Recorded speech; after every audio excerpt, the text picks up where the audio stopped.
Thank you, Ambassador. Thank you, Dr. Gupta and Meena, for giving me the chance. I know that I'm the last speaker, that I am between you and the dinner. If I don't do a good job, probably I could end up being your dinner on the table. Ambassador mentioned about my Israeli connections. I spent about 10 years in Israel. I also have a Chinese connection. My wife is a Chinese national. That's a deadly combination in India. Because if you look at the Indian left, they talk about the Israeli connection. The Indian right talks about the Chinese connection. I'm stuck between the two. And with the result, the establishment keeps a distance, I keep a safe distance from the establishment.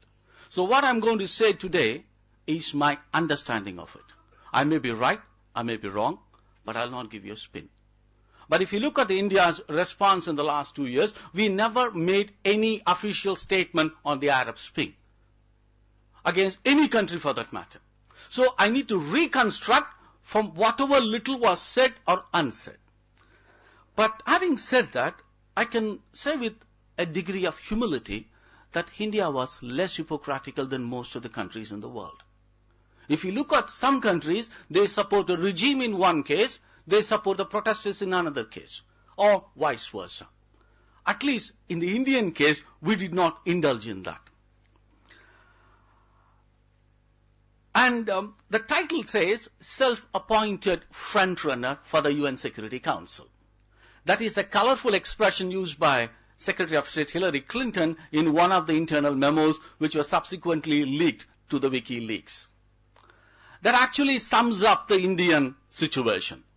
We are probably the only country, we thought great power is something like India International Center. You apply filling up a form and a proposer and a seconder and some amount of money, you become a member of the high table.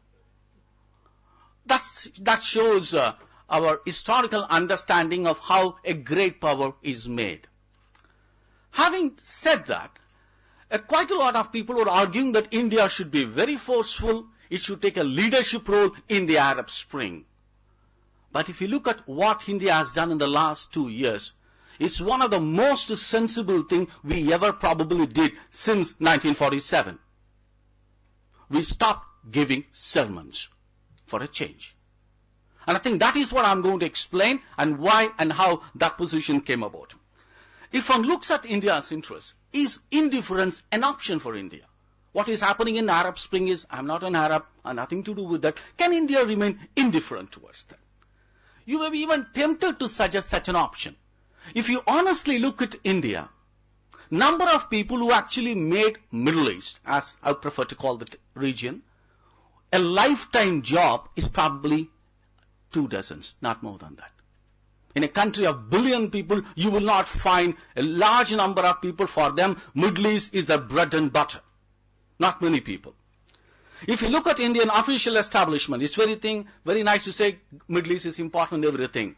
After the Arab Spring, there was no visit by the president, vice president, or prime minister from this country. The closest thing we got was a visit to Iran within the context of NAM. But otherwise, there was no state visit. The last visit was visit by our president in November 2010 to UAE and Syria. That was before the Arab Spring. And if you look at Indian newspapers rather carefully, in January this year, we were supposed to have the Sultan of Oman as the chief guest. And it did not happen. And the government of India did not even explain. If you ask them privately, they'll say, we never issued official invitation, we never got there. Find out the reason. There was a mess there. If you're going by this reality, you will say that Arab Spring is indifferent. It's not relevant for us. India could adopt an indifferent position. As some of the speakers will tell you tomorrow about India and the Gulf, India does not have the luxury of being indifferent towards the Arab Spring. We have a substantial interest in the region. It may be politically incorrect to say that.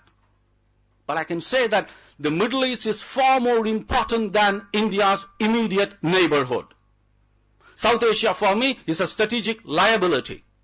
If I don't handle the region carefully, their problem will become my problem. So in that context, I had to pay attention to all the neighbors of India. But if you look at the Middle East, it gives you enormous opportunity which India should capitalize on that. We have a strong political relationship, historically speaking. We have a strong economic relationship. Our largest export destination today is UAE, which is the second largest trading partner of India. If you look at the top 20 trading partners, 6 of them are from the Middle East. And we have religious relations. We are the third largest Islamic population in the world, second largest Shia population in the world. We have enormous energy relations. Almost 60% of energy needs are met by imports from the Persian Gulf. I call Persian Gulf not the Gulf, which is commonly referred to. As the minister mentioned in the morning, we have about 6.5 million Indian expatriate labor who contribute substantially to the 70 billion we received last year. If you put all the numbers together, indifference is not an option. Okay, can we empathize with the protesters? Because the protest was almost symbolizing what India always stood for. At least if you look at the initial stages, they were largely peaceful. Peaceful in the Middle Eastern sense of the word, not in the Gandhian sense. Because Gandhi talked about Jewish non-violence against Hitler.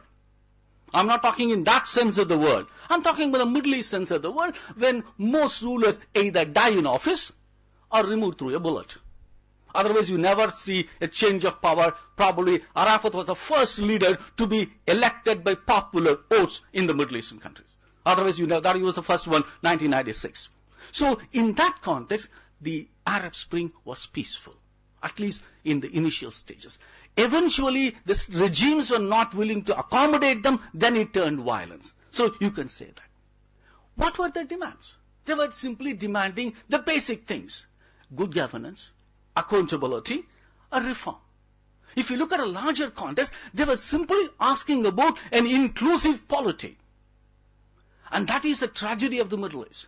If you look at the post-Ottoman scenario, no country in the Middle East, including Israel, Turkey and Iran, evolved an inclusive national identity. None of them. They are all very selective in their defining the national identity. So Arab Spring, in a way, is simply asking them, can we have an inclusive polity?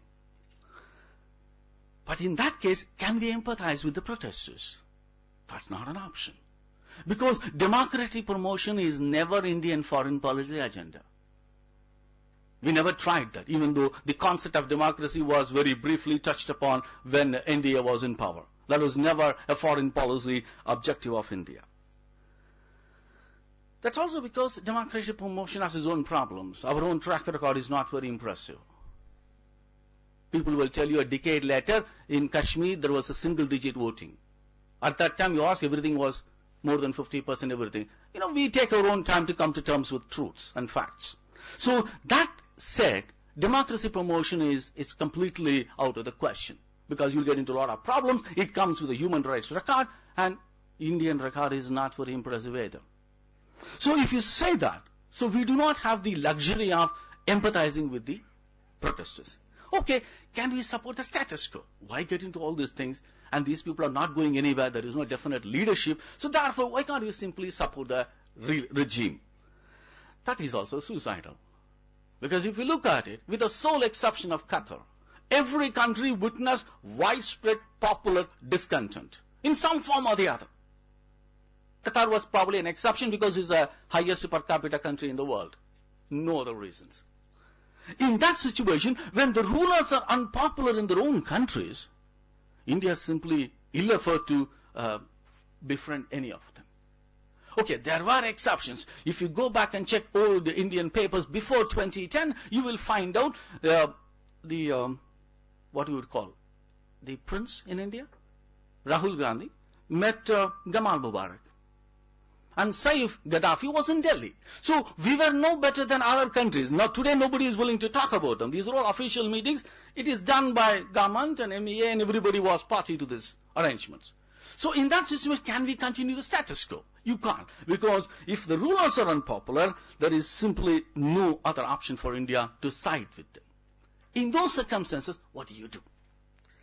We did something rather much more practical and mundane. First of all, we never issued any statements against any country. It always comes as part of the larger foreign policy statement. One line, one paragraph in a general statement. The second thing was India's primary concern was the welfare of Indian nationals in this region. That was the prime concern. So you issued travel advisories. That came in Egypt, in Tunisia, and in the Syrian case, we waited almost a year. It came only January last year, not before that. Or when situation went little complicated, we decided to establish a special cell for Indians who want to leave that country. So we evacuated a substantial number of Indians working in Libya and in Egypt. India set up a hotline in Yemen. You know what happened? They shut it down after 3 days because nobody called. People are more happy in living in that war-torn country than come back and look at the starry lifestyle here. What do they do when they come back to India?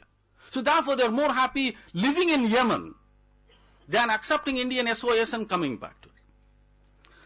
But then you simply cannot, and if you look at carefully, there was no travel advisory against Bahrain or in other places. The North Africa was a different story.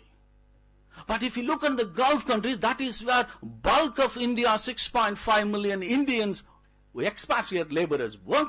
There is no official statement. There is not even a suggestion of an evacuation. Imagine if you have to evacuate people from Saudi Arabia. You need a Hanuman to build a bridge from Saudi Arabia and India. There is no way I'm going to think of even a 2 million people evacuations. So therefore, your interests lie in people living in those countries and exist, because that is where the entire social fabric was rested upon. So if you look carefully, there was no statement about travel advisory on any of the Gulf countries. But at the same time, we have to wait for the consensus. In all the countries, wherever India wanted to make a step forward, we waited for a national consensus to emerge.